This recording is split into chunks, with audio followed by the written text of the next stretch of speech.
And as Rupert Murdoch prepares to address members of Parliament in Britain tomorrow, how serious is this moment for him and his company? Oh, I think it's dreadfully serious for Rupert Murdoch and his family and his company. I mean, the company itself, I don't believe is in danger. It's a $32 billion revenue company. It's probably the second or third largest media company in the world. But Murdoch's aura of invincibility is gone. His lieutenants are apples falling from the tree. His argument that it was just a few rotten apples has been discredited. It's really a barrel problem.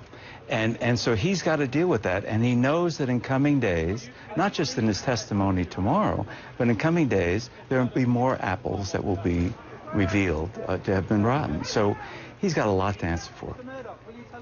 I mean, I can say from my experience editing a newspaper for him, and this was, 5-6 years before any of this phone hacking began, but certainly when I worked for him, he wanted his editors to be tough, to be ruthless, to be aggressive, all the things you'd expect from a tabloid newspaper, but always to operate within the law. And I find it impossible, personally, knowing the man, to believe that he would have known about law breaking on his newspapers, let alone that he would condone it. It's not just a question of what you knew, but whether you should have known. The fact of the matter is that his people were turning up the most unbelievable stuff, from phone conversations that the prince had, or Princess Diana, or others.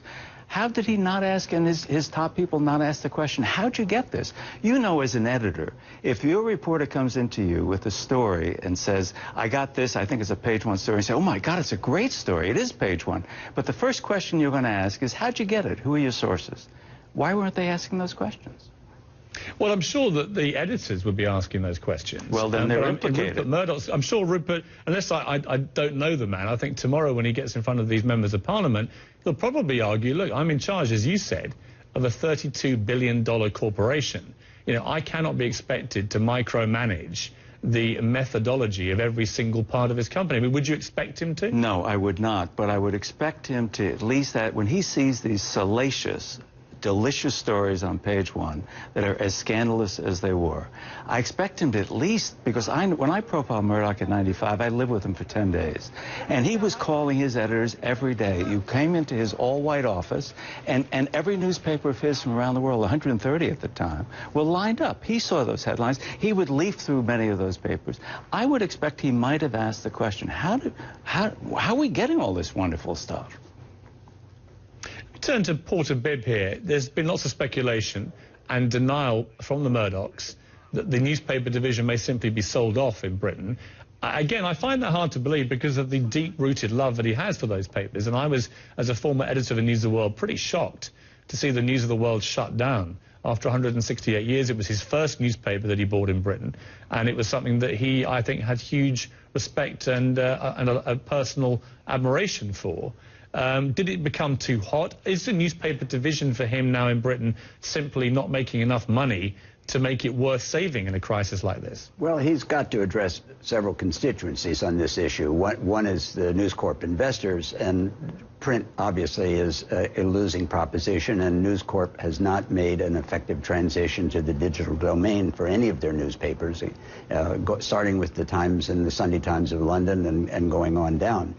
Even the Wall Street Journal is really still a marginally profitable, if that, venture, for which he way overpaid by several $1 billion.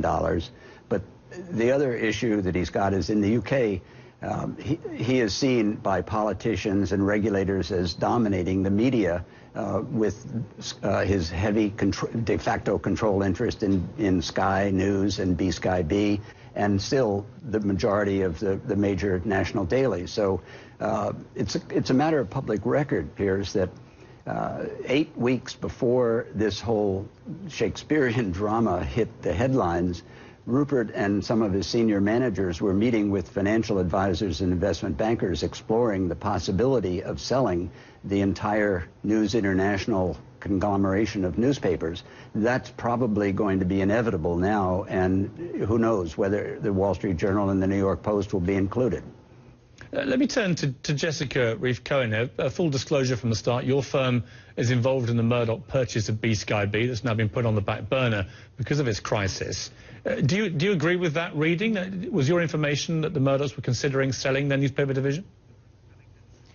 No, I mean, we have no idea, and a lot of what's been in the press, some of it's true, it may be true and some may not, so we really don't know. But from an investor perspective, I think everybody would be thrilled if News Corp spun out the newspaper division or sold it, but somehow separated it from the entertainment assets. And let me ask you, I mean, obviously, the B-Sky-B deal was a huge deal for News Corporation, 10 billion pounds, so, $16 billion. That's now looking like it's in serious jeopardy. What it seems to have brought to the focus is the significance of newspapers to News Corporation. It used to be the financial cash cow. When I was at the News of the World, it made $100 million a year profit, at least. Now they're not so dominant. Do you see a time coming as newspapers diminish in their importance, where the Murdoch Corporation, well, News Corporation, with or without the Murdochs, views newspapers as disposable assets to let them focus on television and movies, which make more money? Well, I mean, there's clearly an affinity for newspapers by Rupert Murdoch, but newspapers now account for a very small percentage of total operating income, maybe $500 million. So it's like less than 10% of the total company. And the UK properties are less than 10 cents a share of value. So they're really not that significant. All of the growth has been in newer media. So cable networks are now over 50% of the company's operating income. And there's tremendous growth in satellite assets like Star TV in India and Sky Italia in Italy. Sky Deutschland is starting to turn around, and obviously B-Sky-B. They wanted full control because it's still relatively underpenetrated and still very much a growth engine and a free cash flow machine. I mean, from a purely business point of view, the stock price of News Corp has been crashing for the last 2 weeks. Is it now cheap? Do you think that these shares are now undervalued, given the scale of this crisis? Yes, News Corp has lost over $8 billion of value since the crisis erupted in the last few weeks. And we can account for, with the decline in B-Sky-B share price, because you had risk arbs in the stock, and even, just saying they give away the UK newspapers, which obviously wouldn't happen. They could sell it or spin it. But that's maybe $2 billion of the whole decline. So $6 billion is more emotional, more about the unknowns. But I think at some point when we get through this, as long as the U.S. assets aren't touched and aren't pulled down with this scandal, if this is UK contained, then this is an amazing, amazing entry point into News Corp stock.